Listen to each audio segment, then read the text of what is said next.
Je pense que le souci qu'on a le plus rencontré en faisant de l'impression 3D, c'est souvent le warping. Je pense que c'est le problème que tout le monde a déjà eu au moins une fois. Et aujourd'hui, on va voir comment on peut pallier à ça et surtout quelles sont les causes et les solutions à ce souci. Le warping, en fait, c'est un refroidissement trop brutal de notre plastique et souvent qui apparaît sous les couches du dessous. Et ces couches ont tendance à remonter légèrement et ensuite à venir complètement plier les couches supérieures de notre pièce. Une des clés pour correctement comprendre qu'est-ce que le warping, c'est la température de transition vitreuse, à savoir TG. La température de transition vitreuse, en fait, c'est la température à laquelle notre plastique passe de l'état souple slash ramolli à un état dur slash rigide. Cette contraction rapide de notre plastique vient créer une tension dans notre pièce qui vient plus tard créer du warping. Par exemple, pour le PLA, la température de vitrification elle est aux alentours de 60 degrés. Pour de l'ABS, par exemple, la TGA sera aux alentours de 100 à 105 degrés. C'est donc pour ça que désormais, sur toutes nos machines, et ça depuis des années maintenant, les plateaux sont chauffants afin d'assurer la meilleure adhérence et surtout de pouvoir passer notre plastique dans un état vitreux et donc augmenter l'adhérence. Donc si le plateau ou l'environnement dans lequel vous imprimez est trop froid,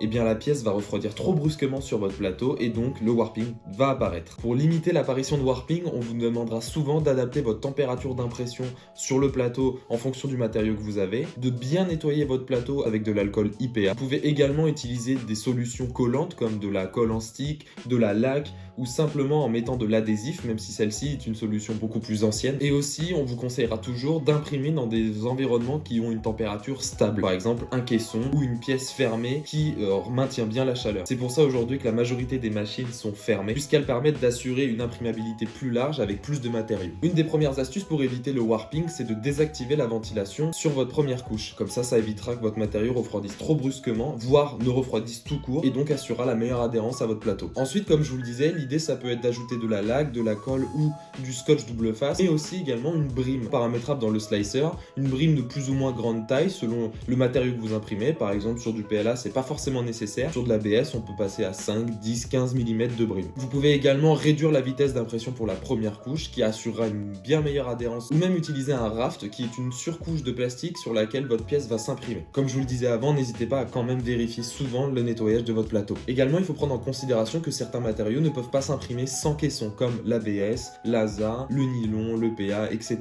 Et donc nécessitent forcément un cloisonnement pour une très bonne adhérence et éviter le warping. En conclusion, en maîtrisant les températures de transition vitreuse, en appliquant les différents conseils que je viens de vous donner et en ajustant nos réglages d'impression dans le slicer par rapport aux matériaux que nous utilisons, on peut très facilement éviter le warping.